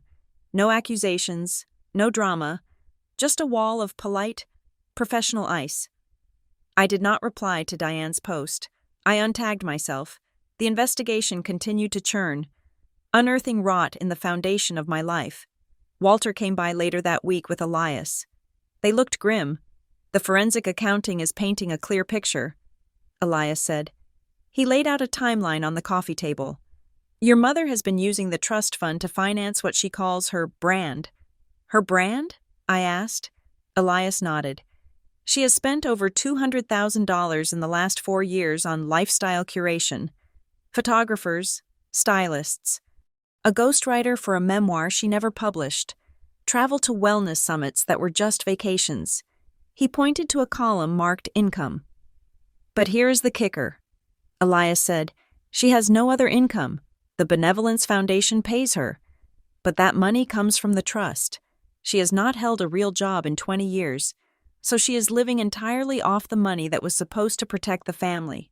I said, yes, Walter said, but it is worse. She made sure you stayed dependent. He pulled out a series of emails recovered from her server. They were exchanges between Diane and a financial aid officer at my university from 10 years ago. Subject: Gabriella Murphy, financial aid. Body: please cancel the work-study application for my daughter. I do not want her distracted from her studies. I will cover the difference. I stared at the email. I had wanted that work-study job. I had applied for it. I was told the funding had been cut. She canceled it. I whispered, she wanted you to need her. Walter said, if you had your own money, you had power. She made sure the only money you saw came from her hand, even if it was actually my money she was handing you. She clipped my wings. I said, systematically, for a decade. It wasn't just about money. It was about control. She needed me to be the needy daughter so she could be the heroic mother. And when I stopped being the prop in her play, when I became a cripple who needed actual, messy, expensive help, she discarded me. The doorbell rang on a rainy Thursday afternoon. Mark was at work. The nurse had left for the day. I checked the security camera on my phone. It was Diane. She was alone. She was not holding flowers this time. She was wearing a raincoat and looking at the door with a mix of impatience and determination. I debated not answering, but I knew she wouldn't leave, and a part of me, the new, cold part, wanted to see what she would do. I opened the door. Gabriella, she said. She did not try to hug me. She walked past me into the living room, shaking the rain off her umbrella. Hello? Mother? I said. I did not offer her a seat. She looked around the room. She looked at the stack of medical bills I had intentionally left on the counter. She looked at my wheelchair. We need to talk, she said. Without the lawyers, without your grandfather, just us. I waited. This has gone too far, she said. Walter is out of control. He is freezing assets that I need to live. He is threatening to ruin our reputation in this town. He is auditing the accounts. I said, if you have nothing to hide, you have nothing to worry about. Diane let out a sharp, derisive laugh. Oh, grow up. Gabriella, everyone hides things. That is how the world works. She reached into her bag and pulled out a document. It was stapled and bound in a blue folder. I have a proposition, she said. She placed the folder on the coffee table. I have liquidated some personal assets, she said. Jewelry. Some art. I have cash. $100,000. She looked at me intensely. I will pay your medical bills. All of them. The surgery. The rehab. The ambulance. I will pay off your credit cards. I will give you a fresh start. And in exchange? I asked. In exchange, she said, tapping the folder. You sign this. I looked at the document. Affidavit of non-involvement. It is a statement, she explained. It says that you are fully aware of the family finances, that you authorize the transactions to the foundation, and that Walter's audit is based on a misunderstanding of your wishes. It also requests that Walter be removed as trustee due to cognitive decline. I stared at her. The audacity was breathtaking. You want me to lie. I said, you want me to say I approved you stealing from me, and you want me to declare Grandpa incompetent. I want you to save this family, she snapped. If this goes to court, Gabriella, everyone loses. The money will be eaten up by lawyers. I will be ruined. You will get nothing. She softened her voice. She stepped closer. Look at you. You are drowning. You need help. I am offering you a lifeline. Take the money. We can go back to how it was. We can be a family again. I looked at the check she was holding. $100,000. It would solve everything. It would fix the house. It would fix my credit. But the cost was my soul. I looked at her face. It was a mask of desperate hope, but beneath it, I saw the same cold calculation I had seen in the hospital room. No, I said. Diane blinked. What? No, I repeated. I will not sign it. Gabriella, be reasonable, she urged. I am being reasonable, I said. I am declining a bribe to help you commit fraud against your own father. Diane's face hardened. The softness vanished. Her eyes turned into slits. You are making a mistake, she said. Her voice was low. Dangerous. The mistake was trusting you. I said, get out of my house. She did not move. She stood there, vibrating with rage. You think you are so strong, she sneered. You think you can survive on your own? I am surviving. I said, you are nothing without me, she shouted. The scream echoed off the walls. You are a pathetic little girl who has never achieved a single thing that I did not buy for you. I made you. I paid for your school. I got you your job. I introduced you to your husband. You are a construct, Gabriella. And without me, you are just a cripple in a rented house. The words hung in the air, sharp and poisonous, but they did not hurt. Strangely, they did not hurt, because they were the final proof. She did not see me as a person. She saw me as an extension of herself, and she was furious that her limb had decided to walk away. I looked at her calmly. You did not get me my job, I said. I interviewed for it. You did not pay for my school. Grandpa did. And you did not introduce me to Mark. We met at a coffee shop. I wheeled my chair closer to her. I am not nothing. Mother, I am the witness, and I am going to testify. Diane stared at me. For a moment. She looked afraid, truly afraid. She snatched the folder from the table. You will regret this, she hissed. She turned and marched to the door. She slammed it so hard the windows rattled. I sat in the silence of the room. My heart was pounding, but my hands were steady. I picked up my phone. I dialed Walter. She was here. I said, I know. Walter said, did you sign it? No. I said, good girl. He said. I looked at the empty space where she had stood. Grandpa, I said, proceed with the audit. Dig deeper. I want to know everything. I will. He promised. I hung up. I wheeled myself to the window and watched the rain fall. I was tired. I was in pain. I was broke. But for the first time in my life, I was free. The pen felt heavy in my hand, like a weapon I was afraid to fire. I sat in the conference room of Elias Thorne's office, the mahogany table polished to a mirror shine that reflected my own pale, determined face. The document in front of me was titled, Verified Complaint for Damages and Injunctive Relief. It was not just a lawsuit, it was a declaration of war. Are you ready to sign? Elias asked gently. I looked at Mark. He was sitting next to me, his hand resting on my knee, for the first time in months. He did not look away. He nodded, a small, tight movement that said, I am with you. I signed my name. Gabriella Reynolds. The ink was dark and permanent. We are filing this afternoon, Elias said, sliding the papers into a folder. We are also issuing subpoenas for the bank records of the Benevolence Foundation and the personal accounts of Diane Murphy. We are requesting a full trail of every dollar that moved between the trust, the foundation, and your mother's personal expenses. It is going to get ugly.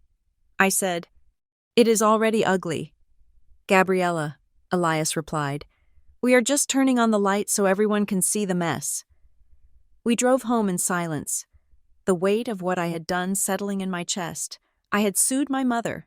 In the eyes of society, I was the villain, but in the eyes of the law, I was a victim of identity theft and fraud. When we got to the house, Walter's car was in the driveway. He was sitting on the porch steps, waiting. He looked older than he had the day before.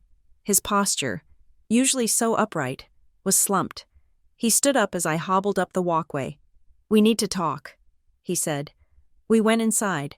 I sat on the sofa, elevating my leg. The pain was a dull thrum today, a background noise I had learned to ignore. Walter sat in the armchair. He did not take off his coat. He held his cane with both hands, staring at the handle. She called me, he said, after she left your house the other day. She told me she was going to burn everything down if I did not stop you. Let her try, I said. Walter looked up. His eyes were red-rimmed. She threatened to tell you about the past. Gabriella, about what happened when you were 18. I leaned forward. The threat she made at your house, what was it? Walter took a deep breath. The air rattled in his chest. 15 years ago, when you were a freshman in college, your mother started a business. Do you remember? The interior design firm. I nodded. It lasted 6 months. She said the market crashed. The market did not crash. Walter said, she spent the startup capital on a luxury lease and a company car. She ran out of money in 90 days. But she had debts, suppliers, landlords. He paused, licking his dry lips. She applied for a loan to cover the debts, but her credit was ruined from a previous bankruptcy she had hidden from the family. So she used a co-signer. Who? I asked. Walter looked me in the eye. You? I froze. Me? I was 18. I had no income. She used your identity, Walter said. She forged your signature on the application. She used your social security number. She secured a $50,000 loan in your name. I felt the blood drain from my face. $50,000. She defaulted 3 months later. Walter continued. The bank came calling. They sent a collection agency to your dorm room. Do you remember getting a letter from a bank in Delaware? I frowned, a vague memory surfacing. I remembered a letter. I remembered calling my mother in a panic. She had told me it was a scam. She told me to throw it away and she would handle it. I threw it away. I whispered. Walter nodded. She called me that night. She was hysterical. She said she was going to go to jail. She said you would be expelled if the university found out you were involved in bank fraud, even though you were the victim. She spun a web of terror. Gabriella. And I fell into it. So what did you do? I asked, my voice trembling. I paid it, he said. I paid the full $50,000. I made the bank agree to scrub the default from your record. I buried it. And you didn't tell me. I said, it was not a question. I made her promise, Walter said, his voice pleading. I made her swear she would never use your name again. I thought I was protecting you. I thought if you knew your mother had stolen your identity, it would break you. You were so young. You looked up to her. I stood up. I ignored the pain in my leg. I stood up and looked down at my grandfather. You did not protect me. I said, you protected her. Gabriella. You let her keep the gun. I shouted. You knew she was capable of this. You knew she saw me as a financial resource, not a daughter, and you let her get away with it. You taught her that if she stole from me, you would just write a check to cover it up. Walter lowered his head. I know. I trusted you. I said, tears hot on my cheeks. I thought you were the only honest one in this family, but you are just the banker who funded the lie. I am sorry, Walter whispered. There are no words for how sorry I am. I was a coward. I chose peace over truth. And now you are paying the price. He did not make excuses. He did not say he did it for love. He did not say he did it for the family. He just sat there and took it. I looked at Mark. He was standing in the doorway, watching us. He looked at Walter, a broken old man in a wool coat, and then he looked at me. He stepped forward. "Walter," Mark said. His voice was firm but not angry. Walter looked up. "You messed up," Mark said. "You messed up bad. But you are here now. You are paying the bills now. You are handing over the records now." Mark walked over and put a hand on Walter's shoulder. "We cannot fix 15 years ago," Mark said, "but we can fix today. Are you ready to testify to this? If we put you on the stand, will you tell the judge what you just told us?" Walter straightened. He looked at Mark, then at me. "Yes," he said, "I will tell them everything. I will tell them I covered it up. I will take the consequences." I looked at my husband. In that moment, I saw the man I had married. He was not flashy. He was not rich, but he was steady. He saw the humanity in the mess. I sat back down. I was exhausted. "Okay," I said. "Okay." That night, Mark and I lay in bed in the dark. The house was quiet, but the air between us felt different, lighter. "I am sorry I pushed you away." I said into the darkness. "You didn't push me away," Mark said. "You were surviving. I just didn't know how to help you fight a war I didn't understand." He reached for my hand. "I get it now," he said. "It is not just about the money. It is about the fact that she never saw you. She only saw what she could take from you." "Yes," I said. "That is exactly it. We need a plan." Mark said, "A real one. Not just reacting to her crazy. We need to budget the money Walter gave us. We need to schedule your therapy. And we need to decide, together, what we do when she escalates. Because she will escalate." We talked until 2 a.m. We made lists. We made promises. For the first time since the accident. We were not two people sharing a house in a tragedy. We were a team. The escalation began 3 days later. The audit was sending shockwaves through Diane's social circle. Walter had subpoenaed records that touched on her consulting fees, which meant people who had paid her for vague services were now receiving legal notices. My phone buzzed with a text from a woman named Karen, one of my mother's oldest friends, Gabriella. "I just got a subpoena. Is this real? Your mother said you were having a mental breakdown and lashing out. But this looks like a federal document," I replied. "It is real. Karen, my attorney is investigating fraud. If you have nothing to hide, just send the documents." Karen did not reply, but 2 hours later, I saw that she had unfollowed Diane on social media. Diane felt the ground crumbling. She began to spiral. Her messages to me started coming in the middle of the night. They swung wildly between martyrdom and rage. 4:14 a.m. "I cannot believe you are doing this to me. I carried you in my body. I gave you life." 1:20 a.m. "You are an ungrateful, selfish brat. You will die alone because you push everyone away." 2:45 a.m. "Please, Gabriella, I am scared. I do not have the money to pay these lawyers. Can we just talk? I miss my little girl." 3 a.m. "Pick up the phone. You are ruining my life." I did not reply.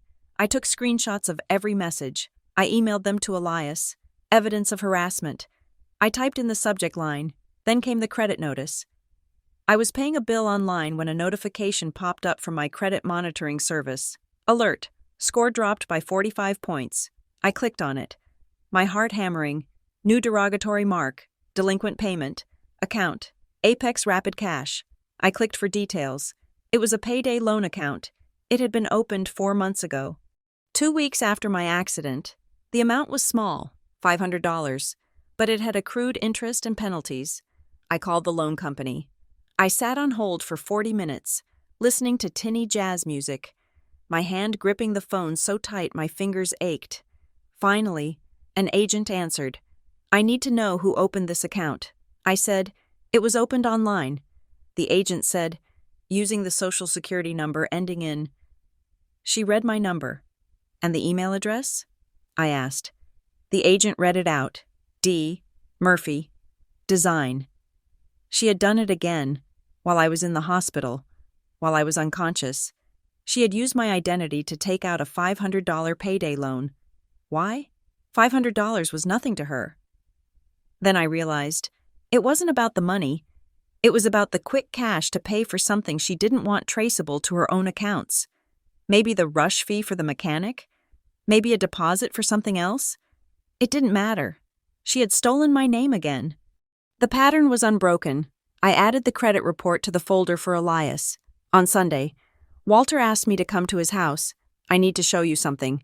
He said, Mark drove me. We pulled up to the large brick house that had always seemed so imposing when I was a child.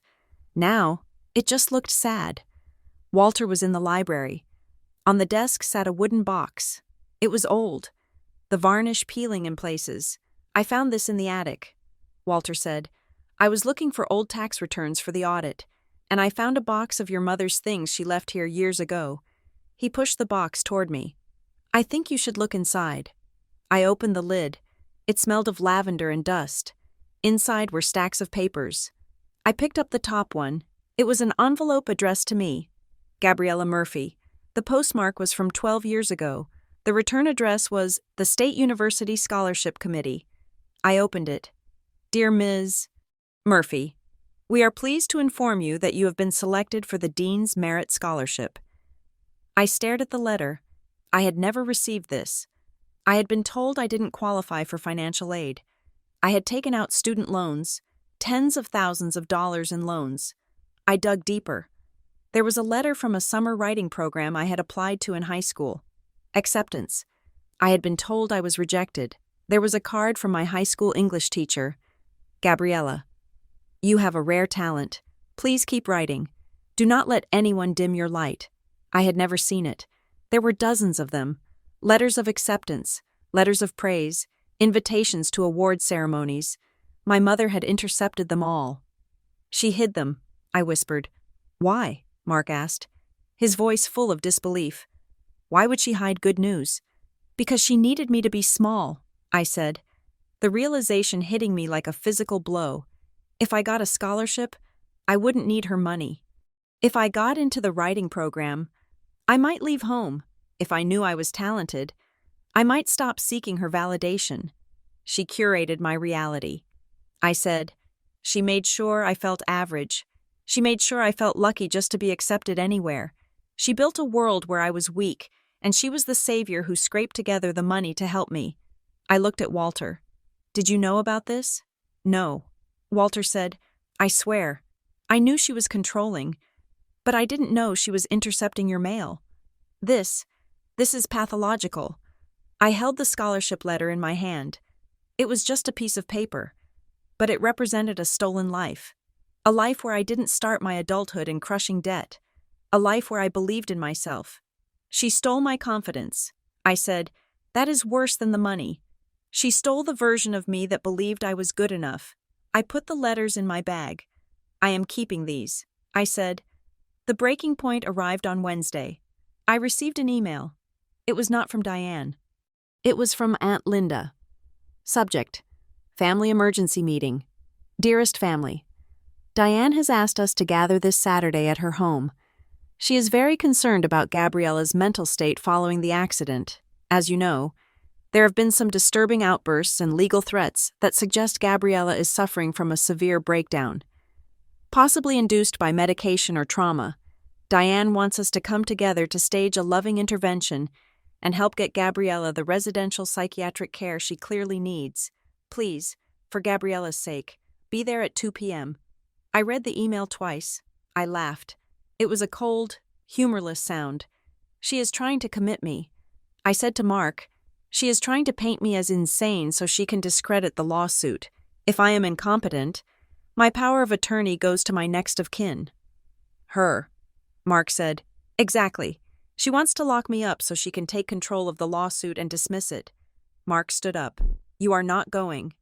I looked at the email. I looked at the folder of evidence on my desk. The audit, the forged medical form, the payday loan. The stolen scholarship letter. I am going. I said, Gabriella. No. Mark said, it is a trap. She will have everyone there. She will twist everything you say. Let her try. I said, I am not going there to argue. Mark, I am going there to testify. She invited the jury. I am going to bring the evidence. I called Walter. Are you coming to the meeting? I asked. I wasn't invited. Walter said dryly. Come anyway. I said, pick me up at 1:30. Saturday was bright and sunny, a perfect day for a family destruction. I dressed carefully. I wore a tailored navy blazer and dark trousers that fit over my walking cast. I did not wear the sweatpants I had lived in for months. I did not wear makeup to hide my pale skin. I wanted them to see me. Mark wanted to come in with me. But I shook my head. Wait in the car. I said, if I need you, I will text. But I need to do this. I need to walk into that room on my own 2 feet. Walter drove. He parked behind the line of cars in Diane's driveway. Aunt Linda's minivan was there. Uncle Jerry's truck. The cousins. She had gathered the whole clan. Walter handed me the thick folder of documents. Are you ready? He asked. I looked at the house. It was the house I grew up in. The house where I had learned to walk on eggshells. The house where I had learned that love was a transaction. I am ready. I said. I opened the car door. I grabbed my cane. I walked up the driveway. My leg hurt. A sharp, biting pain with every step. But I did not limp. I marched. I reached the front door. I did not knock. I opened it. The living room was full. They were sitting in a circle, like a prayer group. Diane was in the center, holding a tissue, looking tragic and beautiful in a black dress. She was mid-sentence. We just have to be gentle with her. She doesn't know what she is saying. The pain medication has caused a psychotic break. I stepped into the archway. Hello, Mother, I said. The room went silent. Every head turned. Diane froze. Her eyes went wide. She had not expected me to show up. She had expected to tell her story to a sympathetic audience and then come rescue me later. Gabriella. Aunt Linda gasped. We didn't think you were coming. Diane recovered quickly. She stood up, her face arranging itself into a mask of pity. Gabriella. Darling, she cooed, taking a step forward. You look tired. Come, sit down. We are all here because we love you. We just want to help you get well. I raised my cane, pointing the rubber tip at her chest. She stopped. I am not here for an intervention, I said, my voice clear and steady in the silent room. I walked forward, the sound of my cane on the hardwood echoing like a gavel. I am here to return some things you lost. I dropped the heavy folder on the coffee table. It landed with a thud that shook the vase of flowers. The top document slid out. It was the subpoena. I looked around the room. I looked at my aunts, my uncles, my cousins, people who had known me my whole life, people who had believed her lies because it was easier than asking questions. My hands were shaking, not from weakness, but from the sheer, terrifying gravity of the truth I was about to speak. I looked Diane in the eye. You can stop the performance. Diane, the show is over. Diane stared at me, her mouth slightly open, the mask of the grieving mother slipping just enough to reveal the panic underneath. The room was thick with tension, a silence so heavy it felt like it was pressing against my eardrums. I stood at the head of the coffee table, my weight leaning on my cane, the folder of evidence lying between us like a loaded weapon. Gabriella, Aunt Linda said, her voice wavering. What is this? What are you doing? Diane moved first. She stepped around the coffee table, her hands raised in a gesture of surrender that felt rehearsed. She is confused. Linda, Diane said, her voice dropping to a soothing, pitying register. Look at her eyes. She is manic. The trauma of the accident has scrambled her perception of reality. She has been sending me hateful messages in the middle of the night. She is paranoid. She turned to me, reaching out a hand. Gabriella. Honey, please, sit down. You are embarrassing yourself. We are not here to fight. We are here to get you the help you need. I have a bed waiting for you at a facility in the hills. It is quiet there. You can rest. For a moment, I felt the old pull, the gravity of her certainty.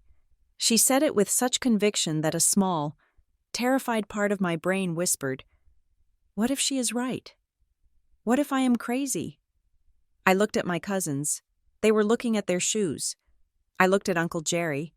He was looking at Diane with sympathy. She had already primed them.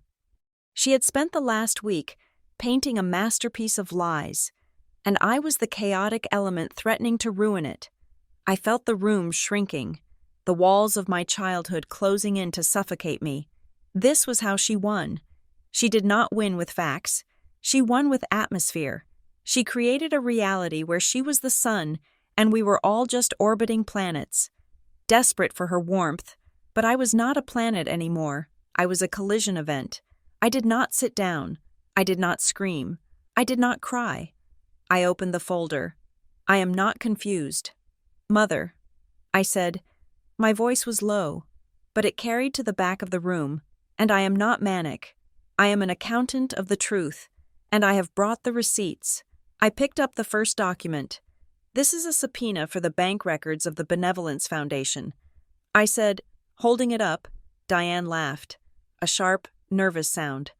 "Oh, for heaven's sake, this is what I mean. She is obsessed with some clerical error."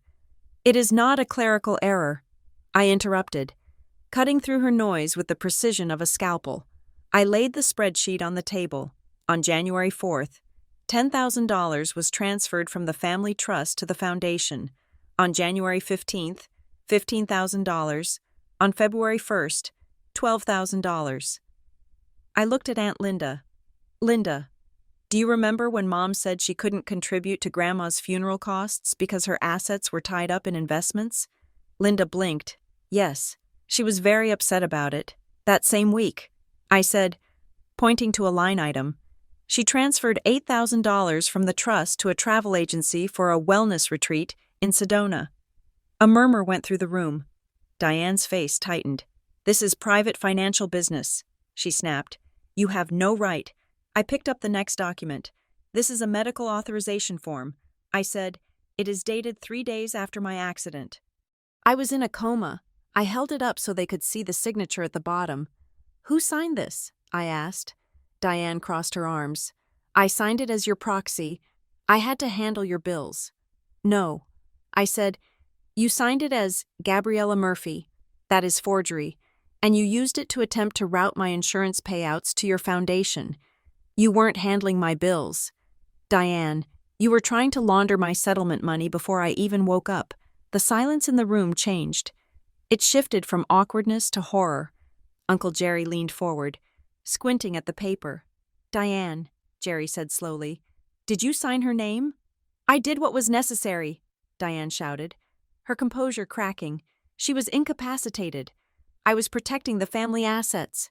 "You were protecting yourself," a deep voice said from the doorway. We all turned. Walter walked in. He moved slowly, his cane thumping rhythmically on the floor. He looked frail, but his eyes were hard. "Dad," Diane said, her voice trembling. "You were not invited. I invited myself," Walter said. He walked to my side and stood there, a united front. "I have enabled this behavior for 40 years," Walter said to the room. "I covered for her when she failed business after business. I paid off her debts. I let her play the martyr because I didn't want to admit that my daughter was a thief." He looked at Diane.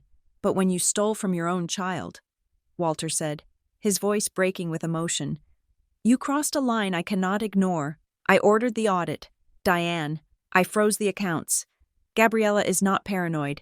She is the only one of us who is seeing things clearly." Diane's face turned a mottled red.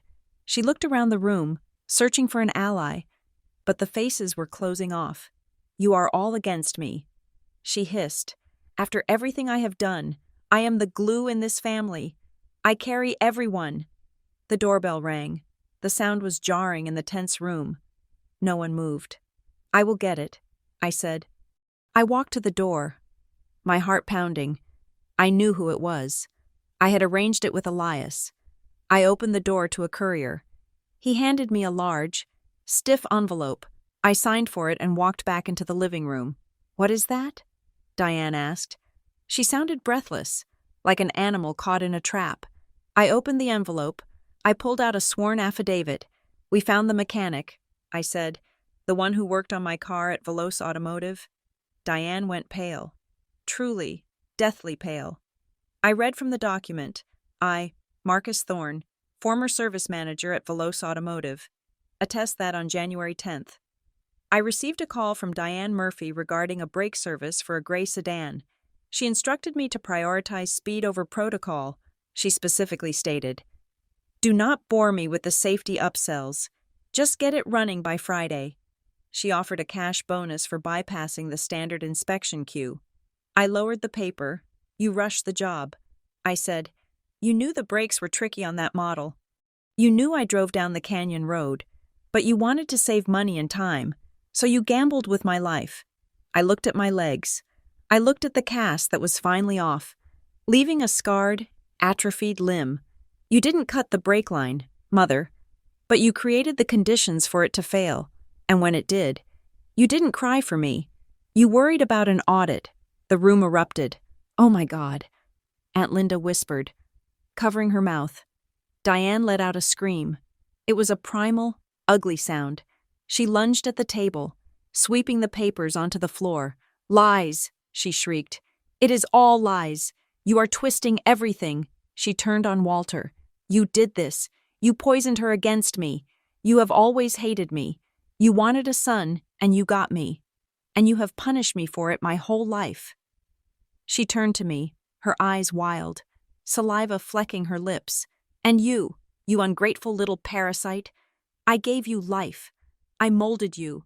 You were nothing, a mousy, quiet little nothing, until I polished you. I gave you a career. I gave you style. And this is how you repay me? By stealing my life? She was vibrating with rage, destroying her own image in real time. The grieving mother was gone. The sophisticated matriarch was gone. There was only a terrified, vicious narcissist who had lost control. I looked at her, and for the first time in 33 years, I did not feel fear. I did not feel the desperate need to fix her. I felt grief. I grieved for the mother I had wanted. I grieved for the version of her that existed in my childhood memories, the one who brushed my hair and told me I was pretty. I realized now that she had only told me I was pretty because I looked like her. She had only brushed my hair because I was her doll. I looked at the woman screaming in the center of the room, and I felt a heavy, final release. I am not stealing your life, Diane, I said quietly. I am taking back mine. I turned to the family. They were staring at Diane with a mixture of horror and pity. They saw it now. The instability, the cruelty. The mask had shattered, and it could never be put back together. Diane collapsed onto the sofa, sobbing. It was a performance of victimhood, loud and theatrical, but no one moved to comfort her. I signaled to Walter, "We are leaving." I said. We walked out. I did not look back. The weeks that followed were a slow, grinding process of dismantling a life. Justice in the real world is not a gavel bang and a jail cell. It is paperwork. It is depositions. It is hours on the phone with forensic accountants. Diane was not arrested immediately. The district attorney opened an investigation into the forgery and the identity theft. But these things take time. However, the civil consequences were swift. Walter kept the freeze in place. He petitioned the court to remove Diane as a beneficiary of the trust due to gross misconduct and misappropriation of funds. Without the steady drip of family money, Diane's house of cards collapsed. Her luxury SUV was repossessed. The wellness brand she had built evaporated as investors pulled out, spooked by the subpoenas. She was served with a civil lawsuit for the money she had stolen from me, the loan from 15 years ago, the diverted insurance funds, the fraudulent fees. I sat in Walter's study 1 month later. The rain was drumming against the window panes. Walter slid a document across his heavy oak desk. "This is the new structure," he said. I looked at it. It was a trust document. "I have dissolved the old trust." Walter said, "I have created a new one. It is fully transparent. You have access to every ledger. There are no discretionary funds for Diane. If she needs money for food or housing, she has to submit a request to a third-party administrator. She will never touch a check again." He looked at me seriously. "And this is your portion," he said. He pointed to a figure. It was substantial. Enough to pay off my medical bills. Enough to pay off the mortgage Mark and I struggled with. Enough to breathe. "But," Walter said, raising a finger, "this is not a prize. Gabriella, it is not compensation for having a bad mother. It is a responsibility." He leaned back in his chair. "Money destroys families if it is used as a weapon or a shield. Diane used it as both. I want you to use it to build something real." I nodded. "I understand. I have also arranged for a retainer with a new therapist." Walter said, "For you, and for me. We have a lot of unlearning to do." I took the pen. I signed the document. My phone buzzed as I walked to my car. It was a text from Diane. "Gabriella, please, I am losing the house. They are going to evict me. How can you let this happen? I am your mother." I looked at the message. I felt a twinge of the old guilt, a phantom pain in a limb that was no longer there. I could reply. I could tell her it was her own fault. I could tell her to ask her wellness circle for help. I could unleash the anger that had burned me for months. But that would be engagement. That would be playing her game. I deleted the message. I blocked the number. I got into the car where Mark was waiting. He looked at me, searching my face. "Are you okay?" he asked. I looked at the house where Walter lived, the house where the secrets had been kept. I looked at the sky, clearing after the rain. My legs still hurt. It would probably always hurt a little. My credit score was still recovering. My relationship with my extended family was awkward and strained. There was no perfect happy ending, but the fog was gone. "I am okay." I said, "Drive." Mark put the car in gear, and we drove away, leaving the past in the rearview mirror, shrinking with every mile until it was just a small, dark spot on the horizon. Thank you so much for listening to this story. It was a journey through the dark corridors of family betrayal and the hard-fought battle for truth. I hope Gabriella's strength resonated with you. I would love to know where you are listening from today. Please leave a comment down below with your country or city. It is always amazing to see how far these stories travel. If you enjoyed this story and want to hear more tales of justice, resilience, and dramatic paybacks, please subscribe to the Revenge Stories channel. And finally, I want to hear your thoughts. Do you think Gabriella made the right choice by walking away? Or should she have done more to punish Diane? Share your thoughts in the comments in English. I read every single one. Until next time, stay strong and watch your back.